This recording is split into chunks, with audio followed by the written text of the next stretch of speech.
Hello good afternoon everyone. Then I hope आप सभी लोग ठीक होंगे। तो बात करते हैं आज के टॉपिक पे। जैसा कि आप सभी को मालूम है, इस टाइम हम अपने आईडी के सेकेंड ईयर के 7 paper education in emerging Indian society and school administration की बात कर रहे हैं। उसमें हम लोग 1.1 पे वीडियो आ चुकी है, हम पढ़ चुके हैं। आज हम बात करेंगे 1.2 की।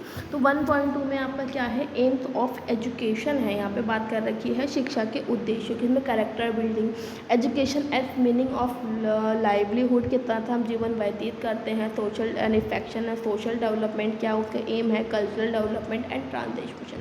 इस तरह की चीज़ों की बात कर रखी है कि हमारे जो एजुकेशन का एम है वो कितने एम है। तो हम बात करते हैं कि करके एम्स के ऊपर, उद्देश्यों के ऊपर। जैसे आपको यहाँ पे स्क्रीन पे ऊपर ही दिखाई दे रहा है, शिक्षा का क्या है, ये उद्देश्य की बात करी है। तो उद्देश्य एक पूर्वदर्शित लक्ष्य है। वो क्या है, एक एम है जो किसी प्रक्रिया को संचालित करता है। क्या है, कोई भी एक एक्टिविटी को क्या कर रहा है, कंडक्ट कर रहा है, अथवा व्यवहार को प्रेरित करता है। क्या कर रहा है, वो व्यवहार को प्रेरित करता है। यदि लक्ष्य निश्चित स्पष्ट होता है तो व्यक्ति की दिया उस समय तय उत्साहपूर्वक चलती रहती है तथा जब तक वह उस लक्ष्य को प्राप्त नहीं कर लेता। कोई भी आपका एम है, उस एम को प्राप्त करने के लिए आप जो भी अपने लाइफ में क्या करते हो, आप अपनी लाइफ में चेंजेस करते हो, उस चीज़ को पाने के लिए, वो सब क्या है, वो आपका एजुकेशन का पर्पस है।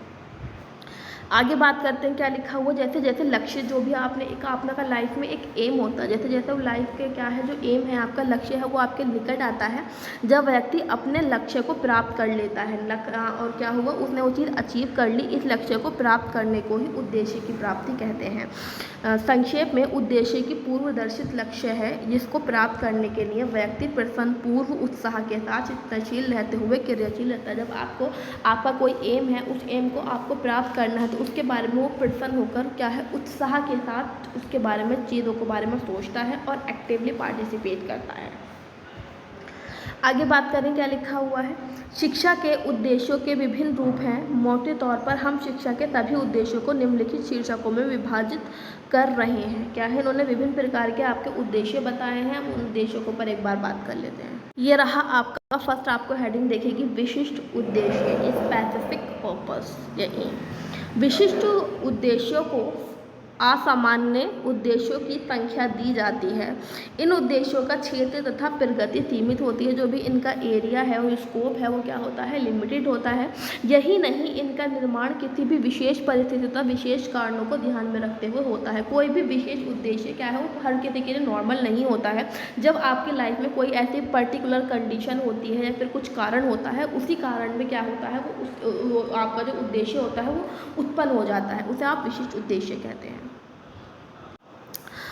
यहाँ देखिए क्या लिखा है। इस दृष्टि से यह उद्देश्य क्या होते हैं, लचीले, फ्लेक्सिबल होते हैं, अनुकूल, योग्य होते हैं, चेंजेस कर सकते हैं, परिवर्तनशील, चेंजेस होते रहते हैं। दूसरे शब्दों में शिक्षा के विशिष्ट उद्देश्य देश, काल तथा परिस्थिति के अनुसार बदलते रहते हैं।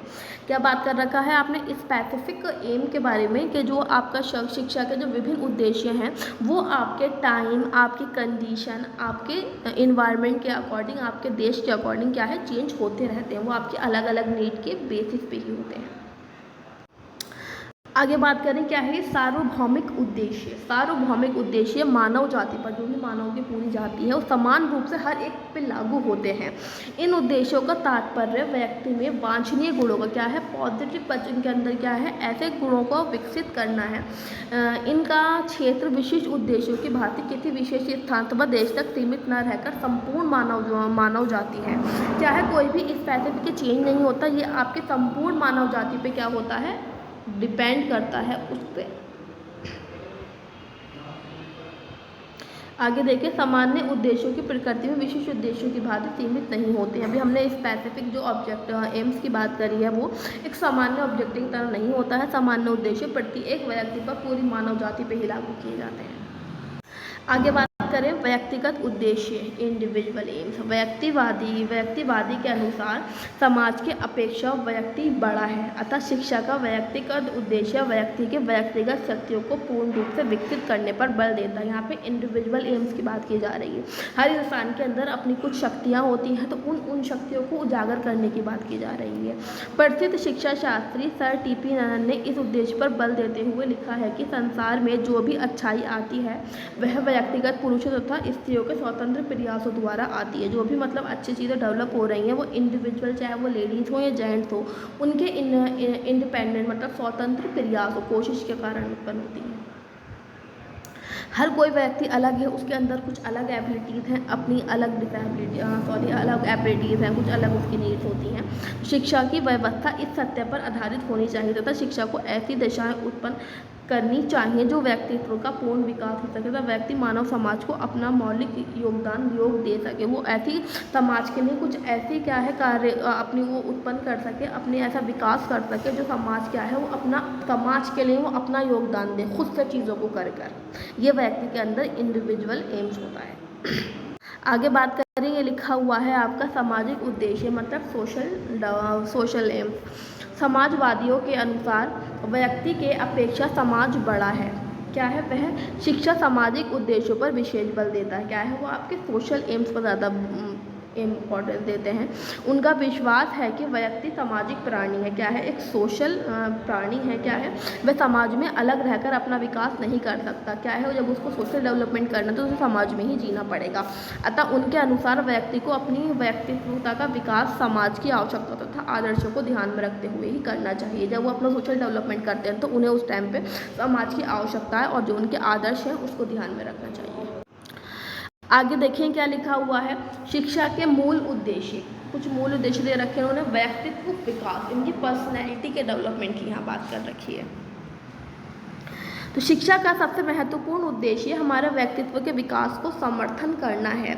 यह हमें जो उच्च स्तर के ज्ञान है, अच्छी नॉलेज, सर्जनात्मकता, क्रिएटिव, नैतिकता और संस्कार देता है। क्या है? हमें जो इस तरीके से हमारी पर्सनैलिटी को डेवलप करता है वो हमारे अंदर मॉरलिटी, हमारे कल्चरल से रिलेटेड नॉलेज, क्रिएटिविटी सब कुछ हमारे अंदर क्या होता है वो उत्पन्न करता है, जैसा जीवन में सफलता प्राप्त करने में मदद करते हैं। आगे बात करें समाज के लिए सेवा। समाज के लिए सेवा, शिक्षा हमें समाज के लिए सेवा करने की क्षमता प्रदान करती है। वो हमें ऐसी कैपेसिटी प्रदान करती है एजुकेशन के, हम समाज की क्या कर सके, सेवा कर सके। एक शिक्षित व्यक्ति समाज के उद्धार में एक महत्वपूर्ण भूमिका निभाता है। एक एजुकेटेड पर्सन क्या है वो समाज के उद्धार में, समाज के लिए डेवलपमेंट के लिए क्या है महत्वपूर्ण भूमिका निभाता है। वो खुद भी समाज के रूल से अवेयर होता है और दूसरों को भी करता है। राष्ट्र निर्माण। राष्ट्र निर्माण में क्या? शिक्षा एक राष्ट्र के निर्माण में एक महत्वपूर्ण भूमिका निभाती है। शिक्षा के माध्यम से एक समाज को उच्च स्तर की तकनीक, क्या उसकी टेक्निक्स हैं, साइंस, कल्चर, जो आपके है ना भावनाएं हैं, समाज की भावना है, समझने की जो कैपेसिटी होती है वो आपको एक राष्ट्र निर्माण ही देता है। बात करें अर्थव्यवस्था का विकास। शिक्षित लोगों के पास उच्च स्तर के कौशल और ज्ञान होते हैं। जो लोग क्या होते हैं, पढ़े लिखे होते हैं, उनके पास क्या होता है, स्किल्स होते हैं काय के हायर एजुकेशन के, जो उन्हें नौकरियों के लिए अधिक उपयोगी बनाता है कि वो किस तरह से आगे चल के नौकरी करेंगे, पैसा कमाएंगे और अपनी अर्थव्यवस्था में क्या है मदद करेंगे। तो आगे देखें देश के स्वतंत्रता और संरक्षण। देश के स्वतंत्रता और संरक्षण, शिक्षा के उद्देश्य में से एक यह भी होता है कि वह देश की स्वतंत्रता और संरक्षण में मदद करता है। क्या है कि आप किस तरह से देश को स्वतंत्रता और संरक्षण के बारे में काम करेंगे। तो ये आपको हमने पढ़ा कि किस तरीके से एक पर्सनैलिटी को डेवलप कर सकते हैं हम एजुकेशन के थ्रू, और ये हमारे एम्स ऑफ एजुकेशन भी हमने इसमें पढ़ा। देन आई होप आपको चीज़ें समझ में आई होंगी। Then thank you for watching my video.